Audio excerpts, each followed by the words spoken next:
రాష్ట్ర వ్యాప్తంగా ఇప్పటికే కాంగ్రెస్ ప్రజానికమంతా ఈగర్లీ వెయిట్ చేస్తుంది. ఎప్పుడు కొత్త పిసిసి అధ్యక్షుడు నియామకం ఉండబోతుంది, ఎప్పుడు మంత్రివర్గ విస్తరణ జరగబోతుంది, ఎప్పుడు మా జిల్లా నుంచి మేము మంత్రిని చూడబోతున్నాం అన్నటువంటి ఆతృత ఇటు తెలంగాణ ప్రజల్లోనూ మరోవైపు కాంగ్రెస్ నేతల్లోనూ స్పష్టంగా కనిపిస్తుంది. ఈ నేపథ్యంలోనే ఎన్నో రోజుల నుంచి మీడియా, సోషల్ మీడియా వేదికగా ప్రచారం జరుగుతుంది. ఈ జిల్లా నుంచి ఈయన మంత్రిగా అడుగుపెట్టే అవకాశం ఉంది, ఈ జిల్లా నుంచి ఈ ఎమ్మెల్యేకు మంత్రిగా అడుగుపెట్టే అవకాశం ఉందంటూ ప్రచారం జరుగుతున్నటువంటి పరిస్థితి. ఎక్కడికక్కడ ఇక మీడియా, సోషల్ మీడియా, వాట్సాప్ గ్రూపుల్లో ఫోటోలు, వీడియోలు చక్కర్లు కొడుతున్నటువంటి పరిస్థితి. ఈ అన్ని అంశాలకు కూడా తెరపడే అవకాశం కనిపిస్తుంది. నేడో రేపో ఖచ్చితంగా ముఖ్యమంత్రి రేవంత్ రెడ్డి పిసిసి అధ్యక్ష పదవికి సంబంధించినటువంటి అనౌన్స్మెంట్ కావచ్చు. మంత్రివర్గంలో 6 బెర్తులు ఖాళీగా ఉన్నాయి. మరి 6గురిలో మొదటిగా 4గురికి అవకాశం ఇస్తున్నట్టు తెలుస్తుంది. ఈ 4గురు ఎవరు, ఈ పిసిసి అధ్యక్షుడు ఎవరు, నామినేటెడ్ పోస్టులు నిజంగా ఎవరికి రాబోతున్నటువంటి ఒక క్లారిటీ ఇవాళ సాయంత్రం లేదా రేపు ఉదయం వచ్చేటువంటి అవకాశం ఉంది. ఇప్పటికే ఆ ముఖ్యమంత్రి రేవంత్ రెడ్డి ఢిల్లీకి అయితే వెళ్ళినటువంటి పరిస్థితి. ఢిల్లీలో ఇవాళ 16, 17 2 రోజుల పాటు ఢిల్లీ పర్యటన రేవంత్ రెడ్డి ఉంటుంది. ప్రధానంగా ఆ ఢిల్లీలో ఉన్నటువంటి ఏఐసిసి పెద్దలతో మల్లికార్జున ఖర్గే, రాహుల్ గాంధీ, సోనియా గాంధీతో ఇక కేసీ వేణుగోపాల్తో రేవంత్ రెడ్డి భేటీ కాబోతున్నారు. ప్రధానంగా పిసిసి అధ్యక్ష పదవికి సంబంధించి ఇప్పటికే సమయం గడువు ముగిసినటువంటి పరిస్థితి, పదవి కాలం ముగిసింది. కాబట్టి మరి రేవంత్ రెడ్డి ఇప్పటికే తెలంగాణ రాష్ట్ర ముఖ్యమంత్రిగా ఉన్నారు. కొత్త పిసిసి నియామకం జరగాలి. పిసిసి నియామకం సంబంధించి మరి ఎవరిని నియమించబోతున్నారు, మంత్రివర్గంలో ఎవరికి అవకాశం కల్పించబోతున్నటువంటి వార్తలు అయితే చక్కర్లు కొడుతున్నాయి. ఈ నేపథ్యంలోనే రేవంత్ రెడ్డి ఢిల్లీ పర్యటన అయితే కొంత ప్రాధాన్యత సంతరించుకుంది. మరి ఢిల్లీలో ఏం జరగబోతుంది, రేవంత్ రెడ్డి ఎటువంటి చక్రం తిప్పబోతున్నారు? ఇప్పటికే ఢిల్లీ వేదికగా కాంగ్రెస్ లో ఉన్నటువంటి అగ్రనేతలంతా కూడా ఎమ్మెల్యేలు, మంత్రులుగా కావాల్సినటువంటి అగ్రనేతలు, పిసిసి రేస్ లో ఉన్నటువంటి అగ్రనేతలంతా ఢిల్లీ చుట్టూ, ఢిల్లీ పెద్దల చుట్టూ, ఢిల్లీ అధిష్టానం చుట్టూ చక్కర్లు కొడుతున్నటువంటి పరిస్థితి. ఎవరికి వాళ్ళు ఇంటర్నల్ గా వాళ్ళ పతారా చూపించుకునేటువంటి ప్రయత్నాలు చేస్తున్నారు. ఢిల్లీ పెద్దల సమీక్షంలో ఎట్టి పరిస్థితుల్లోనూ మాకు ఈ యొక్క పదవి మిస్ కావద్దంటూ ఎవరికి వాళ్ళు లాబింగ్ చేస్తున్నటువంటి పరిస్థితి. వరుసగా ఇక నేతలంతా ఢిల్లీకి అయితే ప్రయాణమవుతున్నటువంటి పరిస్థితి. మరి నిజంగా ఈ ఢిల్లీ టూర్ లో రేవంత్ రెడ్డి ఎవరి పేరును అనౌన్స్మెంట్ చేయబోతున్నారు, ఎవరికి మంత్రివర్గంలో అవకాశం ఇవ్వబోతున్నారు, ఏ కాంగ్రెస్ లీడర్లకు, జెండా మోసిన నాయకులకు మరి నామినేటెడ్ పోస్టులు ఇవ్వబోతున్నటువంటి ఆసక్తికర, ఉత్కంఠమైనటువంటి వాతావరణం అయితే కాంగ్రెస్ శ్రేణిలో కనిపిస్తుంది. ఒక్కసారి మంత్రివర్గ విస్తరణకు సంబంధించి, పిసిసి నియామకు సంబంధించి మనం డిస్కస్ చేద్దాం. మొదటగా మంత్రివర్గ విస్తరణకు సంబంధించి ప్రధానంగా వినిపిస్తున్నటువంటి పేరు రాజగోపాల్ రెడ్డి. రాజగోపాల్ రెడ్డి అందరికి తెలుసు, కోమటిరెడ్డి బ్రదర్స్. రాజగోపాల్ రెడ్డి గతంలో మునుగోడులో అంటే కాంగ్రెస్ లో ఉండి అంతకుముందు ఎన్నో మార్లు ఎమ్మెల్యేగా పనిచేశారు, ఎంపీగా పనిచేశారు. ఇక రాజీనామా చేసి కాంగ్రెస్ పార్టీకి ఎమ్మెల్యే పదవికి రాజీనామా చేసి రాజగోపాల్ రెడ్డి బీజేపీలో జాయిన్ అయ్యారు. బీజేపీలో ఉప ఎన్నికలు రావడం, బీజేపీ నుంచి పోటీ చేయడం, అక్కడ కుసుకుంట్ల ప్రభాకర్ రెడ్డి బీఆర్ఎస్ పార్టీ అభ్యర్థి రాజగోపాల్ రెడ్డి మీద గెలుపొందడం.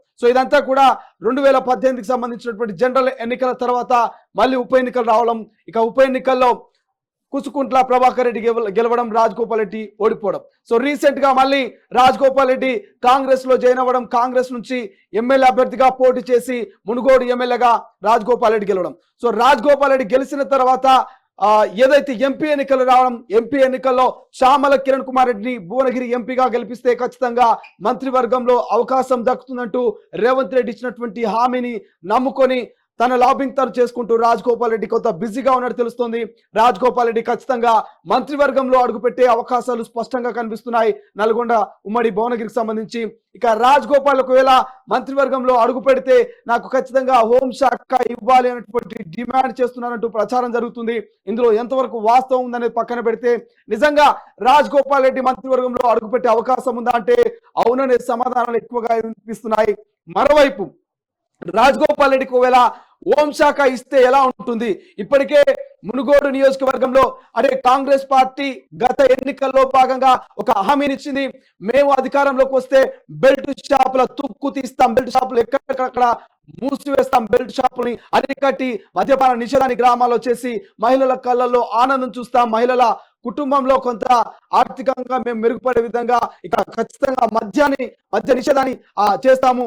గ్రామాల్లో బెల్ట్ షాపుల ద్వారా అన్నటువంటి కాంగ్రెస్ ప్రభుత్వం మొట్టమొదటిసారిగా మునుగోడు నియోజకవర్గంలో ఎమ్మెల్యేగా గెలిచిన తర్వాత కేవలం రాష్ట్ర వ్యాప్తంగా రాజగోపాల్ రెడ్డి మాత్రమే మునుగోడు నియోజకవర్గంలో ఎక్కడ బెల్ట్ షాపుల్లో మద్యం అమ్మకాలు జరగొద్దంటూ ఉక్కుపాదం మోపినటువంటి మొట్టమొదటి కాంగ్రెస్ పార్టీ ఎమ్మెల్యే.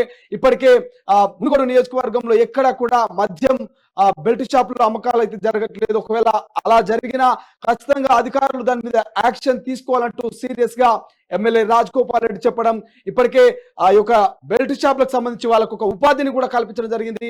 ఎవరైతే ఉపాధి కోల్పోయేటువంటి బెల్ట్ షాపుకు సంబంధించినటువంటి ఓనర్లు ఉంటారో వాళ్ళకు కొంత ఆర్థిక సాయం చేయడము, ఇతర ఉపాధి కల్పించేటువంటి ప్రత్యామ్నాయ మార్గాలు కూడా ఎమ్మెల్యే రాజగోపాల్ రెడ్డి చేశారు. సో అటువంటి రాజగోపాల్ రెడ్డి మరి హోంశాఖ మంత్రి అయితే ఎలా ఉంటుంది, నిజంగా మంత్రివర్గంలో అడుగుపెట్టే అవకాశం ఉందా అంటే అవుననేటువంటి ప్రచారం అయితే ఉమ్మడి నల్గొండ కావచ్చు, అటు భువనగిరి మునుగోడు ప్రాంతంలో ఉన్నటువంటి ప్రజలైతే ఆశాభావం వ్యక్తం చేస్తా ఉన్నారు. మరి ఇటువంటి రాజగోపాల్ రెడ్డికి నిజంగా రేవంత్ రెడ్డి ఇచ్చిన మాట నిలబెట్టుకొని మంత్రివర్గంలో చూడదక్కే అవకాశం ఉందా లేదనేది చూడాల్సిన అవసరం ఉంది. ఇక సెకండ్ పర్సన్ వచ్చేసి ఆది శ్రీనివాస్, వేములవాడ ఎమ్మెల్యే, మొట్టమొదటిసారిగా ఎన్నికైనటువంటి వ్యక్తి, కాంగ్రెస్ పార్టీ సీనియర్ నాయకులు, ప్రస్తుతం ప్రభుత్వ విప్పుగా ఉన్నటువంటి ఆది శ్రీనివాస్ కూడా కరీంనగర్ జిల్లాకు సంబంధించినటువంటి వ్యక్తి.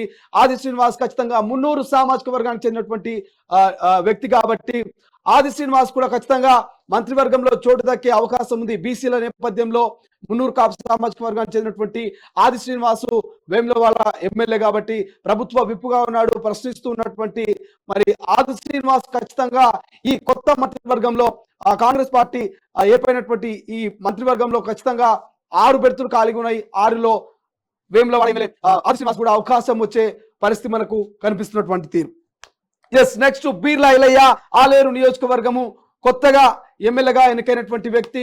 సో గొల్లకుర్మ సామాజిక వర్గానికి చెందినటువంటి బీర్ల ఐలయ్య ఎన్నో మార్లు ఆయన కష్టపడుతూ కాంగ్రెస్ జెండాను మోస్తూ ప్రయత్నాలు చేస్తూ ఇక మొన్న ఆలేరు నియోజకవర్గంలో 2023 అసెంబ్లీ ఎన్నికల్లో మంచి మెజారిటీతో బీర్ల ఐలయ్య గెలిచినటువంటి వ్యక్తి. ఆయన ప్రస్తుతం ప్రభుత్వ విప్పుగా పనిచేస్తున్నారు. సో బీర్ల ఐలయ్య ఖచ్చితంగా అసెంబ్లీలో అడుగుపెట్టిన నాటి నుంచి కూడా ఒక బీసీ అంటే ప్రస్తుతం గొల్ల కుర్మలకు సంబంధించి ఒక ప్రాతినిధ్యం వహిస్తున్నటువంటి బీర్ల ఐలయ్య ఆయనను ఖచ్చితంగా మంత్రివర్గంలో అడుగు పెడితే, ఆయన మంత్రివర్గంలో అడుగు పెడితే చూడాలి అనేటువంటి ఆతృత చాలా మంది యాదవుల్లో గొల్ల కుర్మల్లో కనిపిస్తుంది. సో అటువంటి బీర్ల ఐలయ్యకు మరి మంత్రివర్గంలో చోటు దక్కే అవకాశం ఉందా అంటే ఉందనేటువంటి ప్రచారం భారీగా సాగుతుంది.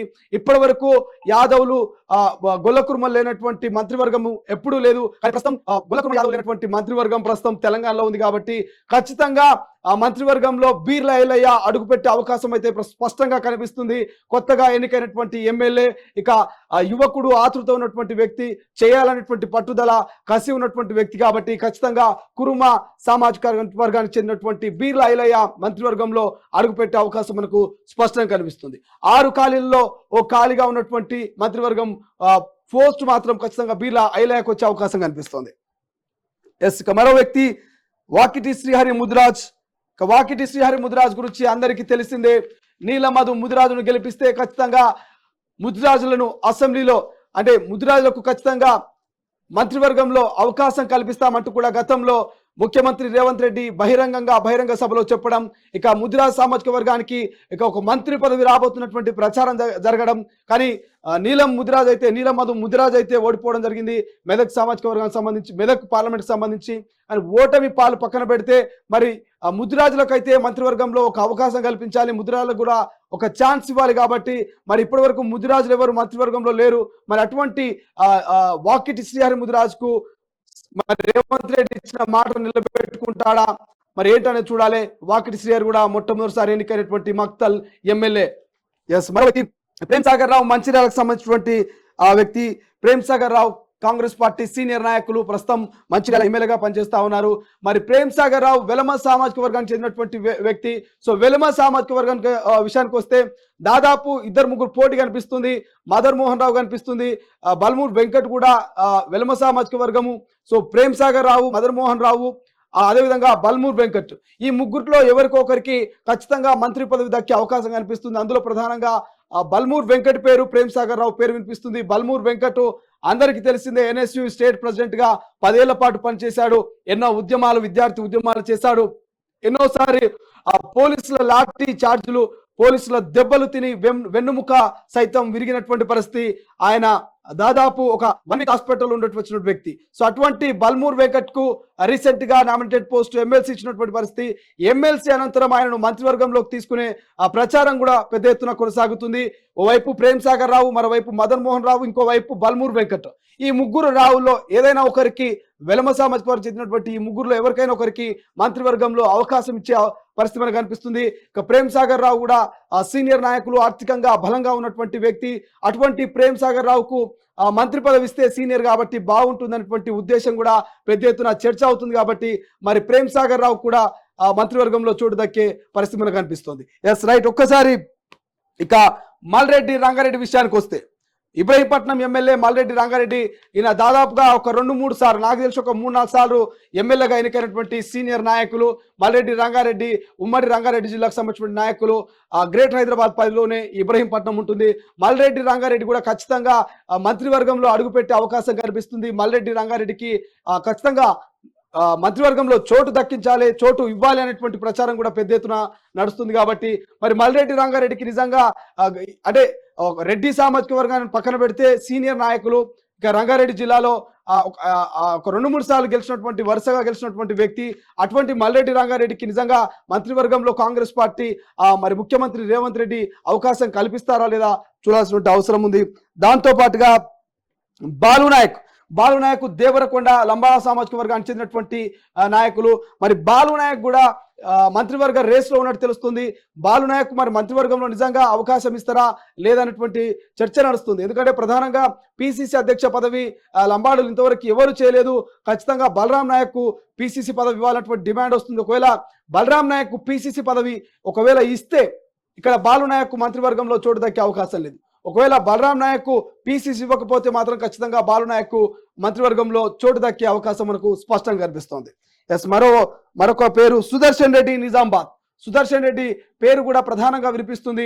మరి రెడ్డి సామాజిక వర్గానికి చెందినటువంటి మాజీ మంత్రి సుదర్శన్ రెడ్డి సీనియర్ నాయకులు కాబట్టి సుదర్శన్ రెడ్డి కూడా ఖచ్చితంగా మంత్రివర్గంలో చోటు దక్కే పరిస్థితి కనిపిస్తుంది. సీనియర్ నాయకులు, మరి ఎక్స్ మినిస్టర్ కాబట్టి ఖచ్చితంగా సుదర్శన్ రెడ్డిని ఆ మంత్రివర్గంలోకి తీసుకోవాలన్నటువంటి డిమాండ్లు కూడా పెద్ద ఎత్తున ఆ ప్రాంతం నుంచి వస్తున్నటువంటి నేపథ్యంలో సుదర్శన్ రెడ్డి విషయంలో మరి కాంగ్రెస్ పార్టీ ఎటువంటి స్టాండ్ తీసుకోబోతుంది? 6 ఖాళీల్లో 4 ఖాళీలు మాత్రమే ఫిల్ చేస్తూ ఉంటుంది. ఈ 4లో సుదర్శన్ రెడ్డి ఉండే అవకాశం ఉన్నట్టు వార్తలు వస్తూ ఉన్నాయి. ఇక ఫైనల్ గా సుదర్శన్ రెడ్డికి సంబంధించి ఇక మహేష్ కుమార్ గౌడ్ ఉన్నాడు. ఇదే నిజామాబాద్ సంబంధించిన వ్యక్తి మహేష్ కుమార్ గౌడ్ ప్రస్తుతం ఎమ్మెల్సీగా కాంగ్రెస్ పార్టీ వర్కింగ్ ప్రెసిడెంట్ గా పనిచేస్తున్నటువంటి మహేష్ కుమార్ గౌడ్ గతంలో ఎన్నో ఏళ్ల నుంచి నమ్మిన బంటుగా కాంగ్రెస్ పార్టీలో సీనియర్ నాయకులుగా పనిచేస్తూ ఉన్నారు. రీసెంట్ గా ఆయనకు నామినేటెడ్ పోస్టు ఎమ్మెల్సీ ఇచ్చినటువంటి పరిస్థితి. ఇప్పుడు ఆయన పిసిసి పదవిని ఆశిస్తున్నారు. పిసిసి అధ్యక్ష రేసులో ఎమ్మెల్సీ మహేష్ కుమార్ గౌడ్ ఉన్నాడు. మరి మహేష్ కుమార్ గౌడ్ ను పిసిసి రేస్ నుంచి తప్పించాలంటే మంత్రివర్గంలోకి తీసుకోవాలన్నటువంటి ప్రచారం జరుగుతుంది. ఒకవేళ నిజామాబాద్ నుంచి మరి ఎమ్మెల్సీ మహేష్ కుమార్ గౌడ్ కు ప్రాతినిధ్యం ఇస్తారా లేక సుదర్శన్ రెడ్డి మాజీ మంత్రికి ప్రాతినిధ్యం ఇస్తారా అనేది ఒక చర్చ నడుస్తుంది. చూడాలి. మరి సుదర్శన్ రెడ్డికే ఎక్కువగా మంత్రి పదవి ఇచ్చే అవకాశాలు అయితే మనకు కనిపిస్తున్నాయి. కాబట్టి సుదర్శన్ రెడ్డి ఇటు ఎమ్మెల్సీ మహేష్ కుమార్ గౌడ్ అనేది చూడాల్సినటువంటి పరిస్థితి ఉంది. సో ఇది ఓవరాల్ గా మంత్రివర్గ విస్తరణకు సంబంధించినటువంటి డీటెయిల్స్. మన దగ్గర దాదాపు 12 మంది పేర్లను మనం ఇప్పటి వరకు మాట్లాడాము. 12 మందిలో కేవలం 6 మందికి మాత్రమే మంత్రివర్గంలో అవకాశం ఉంది. ఆ 6గురు అదృష్టవంతులు ఎవరు అనేటువంటి చర్చ నడుస్తుంది. ఆ 6గురు ఏ సామాజిక వర్గానికి చెందినటువంటి నాయకులు అనేటువంటి చర్చ నడుస్తుంది. ఆ 6గురు ఏ జిల్లాలకు సంబంధించినటువంటి నాయకులు పెద్ద ఎత్తున చర్చ నడుస్తుంది. కానీ ర్యాండమ్ గా తొలి వెలుకున్నటువంటి ఇంటర్నల్ ఇన్ఫర్మేషన్, మనం చేసినటువంటి కొంత ఇన్ఫర్మేషన్ రీసెర్చ్ ద్వారా మాత్రం మనం కొన్ని పేర్లను పకడ్బందీగా చెప్పే ప్రయత్నం చేద్దాం. వీళ్ళకు మాత్రము ఖచ్చితంగా వచ్చే అవకాశం ఉందనేది. మొదటగా రెడ్డి సామాజిక వర్గం నుంచి రాజగోపాల్ రెడ్డి నల్గొండ సంబంధించిన వ్యక్తి ఖచ్చితంగా మంత్రివర్గంలో అడుగుపెట్టే అవకాశం ఉంది. ఇక బీసీల విషయానికి వస్తే ఆది శ్రీనివాసు, బి లైలయ్య, శ్రీహరి ముదిరాజ్, ఈ ముగ్గురులో ఖచ్చితంగా మరి ఆది శ్రీనివాస, బి లైలయ్య వీరిలో ఎవరికైనా ఒకరికి అవకాశం వచ్చే ఛాన్స్ కనిపిస్తుంది. ఇక ముదిరాజు, శ్రీహరి ముదిరాజ్ కు ఖచ్చితంగా పేరు వినిపిస్తుంది. వెలమ సామాజిక వర్గం నుంచి అయితే ప్రేమ్ సాగర్ రావు పేరు వినిపిస్తుంది. రెడ్డి సామాజిక వర్గం నుంచి ప్రధానంగా రాజగోపాల్ రెడ్డి, మల్లెడ్డి రంగారెడ్డి వీళ్ళిద్దరు పేర్లు ఒకవేళ కన్ఫర్మ్ చేసుకుంటే ఇద్దరు అయిపోయినట్టే. బీసీ సామాజిక వర్గం నుంచి ఆది శ్రీనివాస, బీర్లా ఇలైనా ఎవరైనా ఒక పేరు కన్ఫర్మ్ చేసుకుంటే ముగ్గురు కంప్లీట్ అయినట్టు. ఇక ముద్రా సామాజిక వర్గము వాకిటి శ్రీహరి ఒక 4, ఇక వెలమ సామాజిక వర్గము మదన్మోహన్ రావు లేదా ప్రేమ్ సాగర్ రావుకు బల్మూర్ వెంకట్ ఇందులో ఎవరైనా ఒకరు చేసుకుంటే 5 మంది కంప్లీట్ అయినట్టే. ఇక ఎస్టీ సామాజిక వర్గం బాలు నాయక్ కు అవకాశం వస్తే 6 మందితో మంత్రివర్గం ఫుల్ఫిల్ అయ్యే అవకాశం ఉంది. ముఖ్యమంత్రితో సహా 12 మందితో మంత్రివర్గం ప్రస్తుతం ఉంది. ఈ 12లోకి ఇంకొంతమంది 6 మంది జాయిన్ అయ్యే అవకాశం అయితే స్పష్టంగా కనిపిస్తుంది. ఒకసారి పిసిసి అధ్యక్ష నియమానికి సంబంధించి కూడా పిసిసి అధ్యక్ష రేసులో మధుయాష్కి గౌడ్ ప్రధానంగా ఉన్నట్టు తెలుస్తుంది. ఎమ్మెల్సీ మహేష్ కుమార్ గౌడ్, అదేవిధంగా బలరాం నాయక్, ఇక మాజీ ఎంపీ ఒక్కసారి బలరాం నాయక్ కూడా ఉన్నట్టు తెలుస్తోంది. ఒక్కసారి మా ప్రతినిధి శ్రీనివాస్తో కూడా మాట్లాడదాం. తన దగ్గర ఉన్నటువంటి సమాచారం ఏంటి, పిసిసి రేసులో ఎవరున్నారు, మంత్రివర్గ విస్తరణలో మరి ఎవరికి అవకాశం దక్కబోతున్నటువంటి అంశం గురించి ఒకసారి మా ప్రతినిధి శ్రీనివాస్తో కూడా మాట్లాడదాం. Srinivas, good morning. Good morning Srisailam. ప్రస్తుతం ముఖ్యమంత్రి రేవంత్ రెడ్డి ఢిల్లీకి వెళ్ళిన పరిస్థితి, ఢిల్లీలో పిసిసి నియామక సంబంధించినటువంటి చర్చ, అదేవిధంగా మంత్రివర్గ విస్తరణ, నామినేట్ పోస్టులకు సంబంధించినటువంటి చర్చ జరుగుతున్నట్టు తెలుస్తుంది. ఇవాళ రేపో ఫైనల్ జాబితా అంటున్నారు. ప్రధానంగా పిసిసి రేసులో, మంత్రివర్గ రేసులో ఎవరున్నట్టుగా తెలుస్తుంది. మీ దగ్గర సమాచారం ఏంటి? ఖచ్చితంగా పిసిసి బీసీలకి ఇవ్వాలి అనేటువంటి ఒక పట్టు ప్రధానంగా కనబడతా ఉంది. బీసీలలో చూసుకున్నట్టు ఇప్పటి వరకు ఉన్నటువంటి రేసులో మాత్రం మధుయాష్కి గౌడ్, మహేష్ కుమార్ గౌడ్ ఇద్దరు పేర్లు ప్రధానంగా విడబడ్డటువంటి సందర్భాన్ని మనం చూసాము. కొద్ది రోజుల కింద నుంచి ఇంకొక కొన్ని పేర్లు కూడా మనకు వినబడుతున్నటువంటి సందర్భం చూసాం. ముఖ్యంగా సంపత్ కుమార్ పేరు కూడా కొన్ని రోజుల పాటు అయితే వినబడింది. ఏది ఏమైనప్పటికీ పిసిసి అధ్యక్షుడికి సంబంధించినటువంటి విషయంలో ఇప్పటికీ ఒక కొలికైతే వచ్చినట్టుగా ఉంది. కానీ ప్రధానంగా బయటికి రావడానికి కొంత సమయం అయితే పట్టడానికి అవకాశం కనబడతా ఉంది. ఇప్పటి వరకు ఉన్నటువంటి రేసులో మాత్రము మధుయాష్కి గౌడ్, అలాగే మహేష్ కుమార్ గౌడ్, వీరితో పాటుగా సంపత్ కుమార్ ఇరువురు కూడా దానికి సంబంధించినటువంటి రేసులో ఉన్నటువంటి విషయాన్ని అయితే మనం చూసుకోవచ్చు. దీంతో పాటుగా ముఖ్యమంత్రి అలాగే పిసిసి అధ్యక్షుడిగా రెండింటికి న్యాయం చేయలేకపోతున్నాడు, 2 బాధ్యతలు నిర్వర్తించడం సాధ్యం కాని పని అటువంటి సందర్భాలు కూడా మనం విన్నాము. ఇటు రాజకీయ విశ్లేషకులైనా, అటు కాంగ్రెస్ పార్టీ నేతలైనా రెండింటికి న్యాయం చేయలేని పరిస్థితిలోకి రేవంత్ ఉన్నాడు. కాబట్టి ఖచ్చితంగా పిసిసి అధ్యక్షుడిని మార్చాల్సిందే అనేటువంటి పట్టు కూడా మనం చూసాము. ఏది ఏమైనప్పటికీ పిసిసి అధ్యక్షుడికి సంబంధించినటువంటి మార్పు అయితే సత్యంగా కనబడతా ఉంది. వీటితో పాటుగా 6 మంత్రి పదవులు ఇంకా ఖాళీగా కనబడతా ఉన్నాయి. 6 మంత్రి పదవులకు సంబంధించినటువంటి విషయంలో కూడా ఈ రోజు ఒక కొలిక అయితే రానుంది. రేపో మాపో ఖచ్చితంగా ఆ 6 మంత్రులకు సంబంధించినటువంటి లిస్టు కూడా రానున్నటువంటి సందర్భాన్ని మనం చూస్తా ఉన్నాం. ఇప్పటికే ముదిరాజ్ కోటాకు సంబంధించినటువంటి విషయంలో వాకటి శ్రీహరి మంత్రి కోసము అడుగుతున్నటువంటి సందర్భాన్ని మనం చూస్తా ఉన్నాము. ఇప్పటికీ నిజామాబాద్, ఉమ్మడి నిజామాబాద్ అలాగే ఉమ్మడి ఆదిలాబాద్ కు సంబంధించి ఎక్కడ కూడా ఎవరికి కూడా మంత్రి పదవి అయితే దక్కలేదు. ఆ విషయంలో మరి ఎవరికి వస్తుంది అనేటువంటి ఒక సందిగ్ధత మాత్రం కనబడతా ఉంది. ఆ విషయంలో చూసుకుంటే ప్రధానంగా వివేక్ సోదరులు కాకా కొడుకులైనటువంటి వినోద్, వివేక్ ఇద్దరు కూడా మంత్రివర్గంలో స్థానం కోసం కొట్లాడుతున్నటువంటి సందర్భాన్ని మనం చూస్తా ఉన్నాం. కుల సమీకరణల పరంగా చూసుకుంటే వాళ్ళు మాల సామాజిక వర్గానికి సంబంధించినటువంటి వారు కావడంతో వారికి దక్కదు అనేటువంటి అవకాశం ఎక్కువగా వినబడుతుంది. డిప్యూటీ సీఎం గా ఉన్నటువంటి బట్టి విక్రమార్క కూడా అదే సామాజిక వర్గానికి సంబంధించినటువంటి వ్యక్తి ఉండడంతో వారికి రాకపోవచ్చు అనేటువంటి ఒక వాదన కూడా వినబడతా ఉంది. వారితో పాటుగా మంచిర్యాల ఎమ్మెల్యేగా ఉన్నటువంటి ప్రేమ్ సాగర్ రావు కూడా ఖచ్చితంగా నాకు మంత్రి పదవి కావాలి అంటూ తన యొక్క ప్రయత్నాలు అయితే ముమ్మరం చేసేటువంటి పరిస్థితి మనం చూస్తా ఉన్నాం. వీరితో పాటుగా బీర్లా ఐలయ్య యాదవ సామాజిక వర్గానికి ఖచ్చితంగా మంత్రి పదవి ఇవ్వాల్సిందే, మేము కుర్మ గొల్లోళ్ళము, కేవలం మేమే ఉన్నాము కాబట్టి నాకు మంత్రి పదవి ఇవ్వాల్సిందే అంటూ బీర్లా ఐలయ్య కూడా కొద్ది రోజుల కింద నుంచి మాట్లాడుతున్నటువంటి మాటలు మనం చూస్తా ఉన్నాం. మొత్తానికి ఇటు ఉమ్మడి రంగారెడ్డికి సంబంధించినటువంటి విషయంలో కూడా ఇంకా మంత్రి పదవి ఎవరికి దక్కలేదు.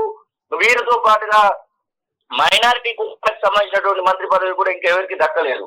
వీళ్ళందరితో పాటుగా వెడ్మ బొజ్జు పేరు కూడా కొద్ది రోజుల క్రితం అయితే వినబడింది. వెడ్మ బొజ్జు పిలిస్తే బాగుంటుంది, కొత్త యువనాయకత్వం కాబట్టి మంచి పరిణామం అయితే ఉంటుంది, అసలు పార్టీలు కూడా ఉపయోగంగా ఉండే అవకాశం ఉంటుంది అనేటువంటి మాటలు వినబడ్డాయి. వీరందరితో పాటుగా ఈ రోజు ప్రమాణ స్వీకారం చేస్తున్నటువంటి ప్రొఫెసర్ కోదండరాం కూడా విద్యాశాఖ మంత్రి అయితే బాగుంటుంది అనేటువంటి లెవెల్లో ఒక ఆలోచనలు చేస్తున్నట్టుగా వార్తలు అయితే వచ్చాయి. ఏది ఏమైనప్పటికీ ఈ రోజు ఎమ్మెల్సీగా ప్రమాణ స్వీకారం చేసిన తర్వాత మంత్రిగా ప్రమోషన్ కి కోదండరాం వెళ్తారా అంటే వెళ్ళొచ్చు అనేటువంటి సమాధానం వినబడతా ఉంది. దానికి ఇంకా కొద్ది రోజులు అయితే ఆగాల్సిందే.